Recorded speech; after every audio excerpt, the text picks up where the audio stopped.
Good morning class. Start करते हैं अपन subject अपना बिजनेस स्टडी क्लास 11 तक कंटिन्यू करते हैं। लास्ट क्लास में हमने पढ़ा था सोल ट्रेड, एकल व्यापारी। जब एक ही व्यक्ति के द्वारा स्वयं का बिजनेस किया जाता है वो एकल व्यापार कहलाता है, जिसके अपने लिमिटेशंस भी देखे थे, इंपॉर्टेंस भी देखे थे और कैरेक्टरिस्टिक्स भी देखे थे। अब अपन बात करते हैं आज उसके कैरेक्टरिस्टिक्स अपन देख रहे थे। इसके बहुत सारे एडवांटेज और डिसएडवांटेज सोल ट्रेड के हैं, लेकिन उससे पहले मैं आपको एक डेफिनेशन बताऊंगा पार्टनरशिप की। पार्टनरशिप क्या होता है, एक बच्चे का क्यूरी भी आई थी। देखिए अपन लिखते हैं यहाँ पे पार्टनरशिप। पार्टनरशिप क्या है? सोल ट्रेड की कुछ कमियां हैं। सोल ट्रेड में क्या, एक व्यापारी होता है, उसकी बहुत सारी कमियां हैं। जैसे क्या है, अनलिमिटेड लायबिलिटी होती है, लिमिटेड रिसोर्सेज और कैपिटल होता है, लिमिट क्रेडिट होती है, उधार लोग कम देते हैं, उसको व्यापार ज़्यादा नहीं बढ़ा सकता, छोटा एरिया होता है। इसकी दूरी को कम करने के लिए जब एक व्यक्ति के साथ कोई दूसरा व्यक्ति और मिल जाए, when there are 2 or more person, तो यहाँ पे तो बात करते हैं पार्टनरशिप क्या होती है। पार्टनरशिप के सबसे पहला जो पॉइंट वहाँ आता है 2 persons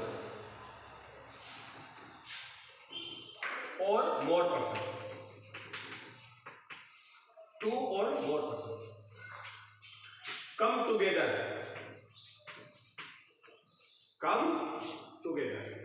टू और मोर पर्सन कम टुगेदर किस चीज के लिए भैया? कोई ना कोई काम करने के लिए, कोई ना कोई अंडरटेकिंग करने के लिए। टू अंडरटेकिंग या to do business, invest capital. आपको नोट्स दे दिए जाएंगे, पेज की किताब की पेज की मैं आपको पिक भेज दूंगा, देखना। जब 2 और more person come together to undertaking या to do business, invest capital, जब 2 मिलके व्यक्ति और टू अर्न प्रॉफिट कमाने के मकसद से, जब 2 या 2 से ज्यादा व्यक्ति मिलकर, इसका मतलब सोल ट्रेड नहीं, 2 सोल ट्रेडर मान लो, 2 इंडिविजुअल व्यक्ति मान लो, 2 कंपनियां मान लो, 2 से ज्यादा व्यक्ति मान लो, 2 5-8 व्यक्ति मान लो, एक कंपनी मान लो, इसका मतलब नंबर ऑफ पर्संस, लेकिन 2 से ज्यादा सब व्यक्ति आपस में मिलकर कोई पैसा इन्वेस्टमेंट करते हैं, बिजनेस चलाते हैं, प्रॉफिट कमाने के लिए कोई भी एक्टिविटी करते हैं, उन सबको हम क्या कहेंगे? पार्टनरशिप कहेंगे। तो हमारे एक चीज देखना इसके अंदर ये है कि इस पार्टनरशिप का क्या है। देखो रिव्यू लेक्चर में क्या है कि पार्टनरशिप को गवर्नमेंट ने एक एक्ट बना दिया, एक अधिनियम बना दिया, तो उसका नाम था पार्टनरशिप एक्ट 1932। एक सिंपल सी डेफिनेशन लेते हैं। Partnership is the relationship, is the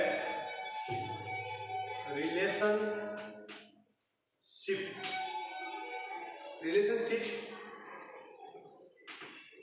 between, किसके बीच में है? Relationship between persons who agree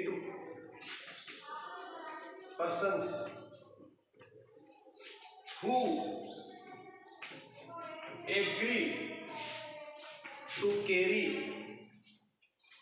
on a business। साथ साथ में लिख भी सकते हो, आप देखकर लिख लेना, जैसे मैं भेज दूंगा आपको पेज की pic. In common with a view to private gain. देखो भैया बात करते हैं इसकी। एक्चुअल में होता क्या है, जब हमने कल पढ़ा था सोल ट्रेड, तो वहां पे एक व्यापारी था, वही ओनर था, वही कैपिटल लगाता था, उसका एरिया होता था कि भाई मैं इतनी दुकान, मेरा एरिया यहाँ तक चला सकता हूँ। इसके पास क्या था कि उसकी एक लिमिटेशन हो गई थी, भाई एक बंदा मैक्सिमम कैपेसिटी में कितना काम कर सकता है। बट धीरे धीरे मॉडर्न एरिया आता गया, कैपेसिटी बढ़ाने के लिए, अपना व्यापार बढ़ाने के लिए उस व्यक्ति ने दूसरे व्यक्ति को मिला लिया। तो हमने अभी डिस्कस किया पार्टनरशिप, तो हम इस पॉइंट के साथ चलते हैं कि जब एक व्यक्ति सोचता है कि मेरा एरिया बहुत छोटा है, मैं दूसरे व्यक्ति के साथ करूंगा, तो दोनों की मैनेजिंग कैपेसिटी बढ़ जाएगी, कंट्रोल की कैपेसिटी बढ़ जाएगी, कैपिटल जो अपना मनी इन्वेस्टमेंट करते हैं वो डबल हो जाएगा, काम करने की क्षमता कैपेसिटी वो डबल हो जाएगी। तो दो व्यक्ति या दो से ज्यादा व्यक्ति, when the two or more person come together, तो देखो क्या लिखा है, पार्टनरशिप इज द रिलेशनशिप, एक संबंध है, इसका है पर्सन्स हु, जो एग्री हुए to carry on a business, जो किसी बिजनेस को चलाने के लिए इन कॉमन, इन कॉमन का मतलब सिंगल, एक ही व्यापार चलाने के लिए जब दो या दो से ज्यादा व्यक्तियों के बीच में कोई संबंध होता है, वो जब उस किसी संबंध के लिए एक भी होते हैं with a view of private gain, अपने प्रॉफिट को कमाने के लिए, टू अर्न प्रॉफिट, क्योंकि बिजनेस जहां वर्ड आ गया वहां पे प्रॉफिट जरूर आएगा। तो खुद का स्वयं का प्राइवेट का प्रॉफिट कमाने के लिए जब दो या दो से ज्यादा व्यक्ति, टू और more person come together to carry on the business in a common, मतलब सिंगल, जब इन ऐसा कोई रिलेशन होता है वो क्या कहलाता है, पार्टनरशिप। ये जो डेफिनेशन थी बेटा, ये किसने दी थी, इसने दी थी हेनी, HENY, हेनी। ये कौन था, राइटर है, जो पार्टनरशिप की डेफिनेशन दी थी। हम क्या लिखेंगे, according to Haney, partnership is the relationship between persons who agree to carry on a business in common with a view to private profit, किसी प्राइवेट प्रॉफिट को कमाने के लिए एक सिंगल बिजनेस चलाना, कैरी करना व्यापारियों के द्वारा दो या दो से ज्यादा, वो क्या कहलाता है, आपका पार्टनरशिप कहलाता है। इसमें बहुत सारी डेफिनेशन आपको दी हुई है, पार्टनरशिप एक्ट की भी दी हुई है। अब अपन चलते हैं, इसका थोड़ा सा इसको खोलते हैं, इसके फीचर्स में देखते हैं कि ये इसकी पार्टनरशिप में क्या फीचर कम से कम हो सकते हैं। एक्ट कौन सा है, 1932, किसके हिसाब से पढ़ना है, 1932 के हिसाब से अपन को पढ़ना है। इसके थोड़े फीचर्स देख लेते हैं अपन, फीचर्स ऑफ पार्टनरशिप। तो देखो जैसे पहला क्या है, कॉन्ट्रेक्चुअल रिलेशन, दोनों के बीच में कोई कॉन्ट्रैक्ट होना चाहिए, बता देता हूं। दूसरा है एसोसिएट ऑफ टू और मोर पर्सन। तीसरा है एग्जिस्टेंस ऑफ बिजनेस। चौथा है लॉफुल ऑब्जेक्ट।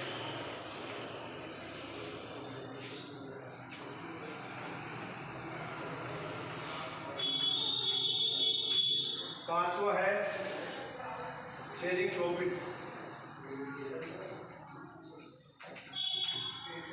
छठा है म्यूचुअल एजेंसी। 6 याद देता हूं,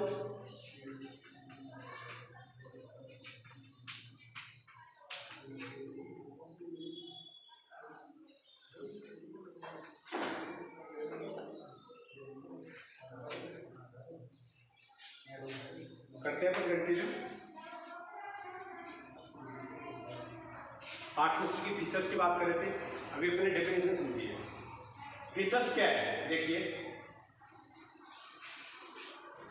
पहला कॉन्ट्रेक्चुअल रिलेशनशिप, दो या दो व्यक्ति, टू और मोर, उनके बीच में क्या होना चाहिए बेटा, एक कॉन्ट्रैक्ट होना जरूरी है। कॉन्ट्रैक्ट का मतलब होता है when one person give proposal, second one is accept. जब कोई व्यक्ति एक प्रपोज करता है किसी कार्य को करने के लिए, दूसरा व्यक्ति उसको एक्सेप्ट कर लेता है, वो कॉन्ट्रैक्ट बन जाता है। आपको 12th क्लास में डिटेल से पूरा चैप्टर आएगा। कॉन्ट्रेक्चुअल रिलेशन का मतलब दोनों के बीच में कोई एग्रीमेंट होना चाहिए।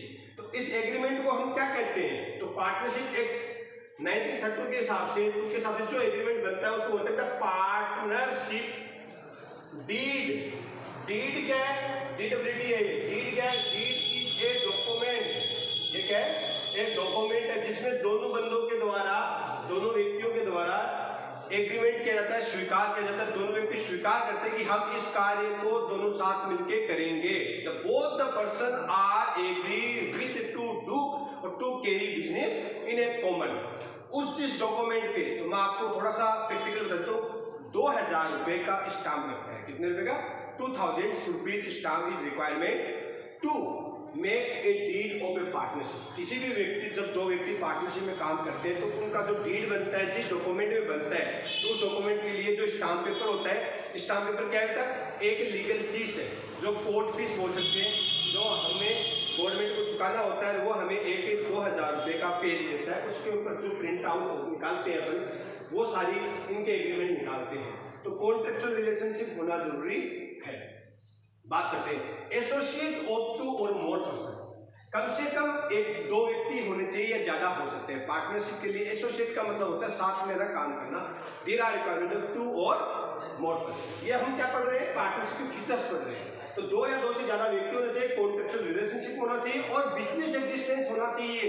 2 व्यक्ति का साथ में मिलकर काम करते हैं, एग्रीमेंट करते हैं, लेकिन विदाउट बिजनेस है तो वो पार्टनरशिप नहीं है। उनके बीच में क्या होना जरूरी है, बिजनेस का एग्जिस्टेंस होना जरूरी है, बिजनेस होना जरूरी है।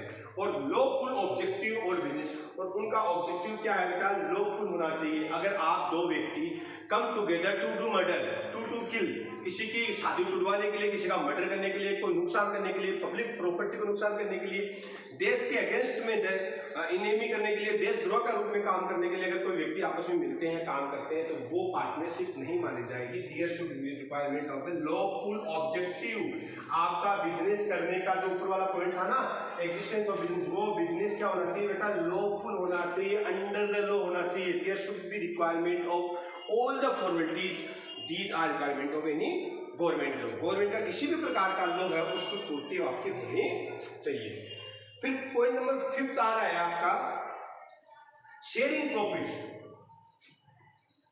शेयरिंग या प्रॉफिट क्यों, अगर आपने पार्टनरशिप बनाया है तो प्रॉफिट कमाने के लिए बनाया और उसके आपस में प्रॉफिट शेयरिंग होनी चाहिए। अगर आपने विदाउट प्रॉफिट कोई एग्रीमेंट किया है, किसी देश की सेवा के लिए किया है, तो वो पार्टनरशिप एक्ट के अंदर नहीं आता है। यहाँ पे प्रॉफिट कमाना और प्रॉफिट शेयरिंग करना जो वर्ड है, क्योंकि देखो हमने डेफिनेशन डिस्कस की थी बिजनेस की, तो हमने क्या पढ़ा था, there are various types of the transaction of buying and selling to carry on any business, there must be earn profit. Profit कमाने के लिए किए गए ट्रांजैक्शन, प्रॉफिट अर्न जरूरी है, बिजनेस जहां वर्ड आता है। तो यहाँ पे हम क्या करेंगे, पार्टनरशिप के जो फीचर्स है उसका पॉइंट क्या निकल के आएगा कि प्रॉफिट शेयरिंग होनी जरूरी है।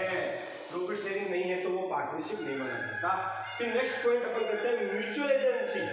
म्यूचुअल एजेंसी का मतलब क्या होता है, वो पार्टनर्स होते हैं ना, वो एक दूसरे के एजेंट होते हैं। पार्टनर्स क्या होते हैं बेटा, एक दूसरे के एजेंट होते हैं। एजेंट का मतलब एक पार्टनर मालिक भी है, एक पार्टनर दूसरे का एजेंट भी है। कैसे मैं बता देता हूँ आपको। जैसे सपोज करो आपकी ए, बी, सी, डी और ई, ये 5 पार्टनर है। तो बेटा देखो, ये पार्टनर मालिक है, ये भी मालिक है, ये भी मालिक है, ये भी मालिक है, ये भी मालिक है। All the 5th partner are owner of the business. But ये भी काम करता है, ये भी काम करता है, ये भी काम करता है, ये भी काम करता है, ये भी काम करता है। तो काम 5 कर रहे हैं, 5 ने पैसा लगा रखा है। तो जो काम करने वाला है उसको हम क्या कह सकते हैं, एजेंट। और ये क्या हो गया, जो मालिक है उसको क्या कहेंगे, प्रिंसिपल। तो इस केस में प्रिंसिपल भी सारे हैं और एजेंट भी सारे हैं, कि काम भी सब कर रहे हैं और पैसा भी सबने लगा रखा है, ओनरशिप भी सबके पास है। तो हम क्या कह सकते हैं, there are requirement of the point mutual agency. फिर एक पॉइंट आता है अपने आगे, अनलिमिटेड लायबिलिटी। पॉइंट नंबर 6 अपने देख लिया, उसके बाद 7 नंबर पॉइंट आता है, फीचर्स का ही है, अनलिमिटेड लायबिलिटी। अनलिमिटेड लायबिलिटी का मतलब ये होता है कि पार्टनरशिप में हो गया नुकसान, पार्टनरशिप में हो गया नुकसान, तो बताइए किसकी लायबिलिटी है। तो भैया 5 पार्टनर्स की बराबर बराबर लायबिलिटी होगी। जितना रेशियो में बांटना है, जैसे कोई पार्टनर है 50% के लिए, कोई 20% के लिए, तो जितने हिस्से के लिए वो पार्टनर है उनका लायबिलिटी अनलिमिटेड होगी। तो एक बार मैं रिवीजन कर देता हूँ आपको। सोल ट्रेड में मैंने पढ़ा था, एक व्यापारी होता है, वो पैसा लगाता है, वो कंटिन्यू काम करता है। पार्टनरशिप जस्ट इसके आगे का पार्ट है कि एक व्यापारी से जब पूरा काम नहीं चलता है, उसके पास पूरा पैसा नहीं होता है, रेगुलर वो बिजनेस नहीं चला सकता है, उसका व्यापार बढ़ा नहीं पाता है, तो वो किसी दूसरे व्यक्ति को साथ में मिला लेता है, तीसरे व्यक्ति को साथ में मिला लेता है। तो जब एक या एक से ज्यादा व्यक्ति मिलकर काम करते हैं तो वो क्या कहलाता है, पार्टनरशिप।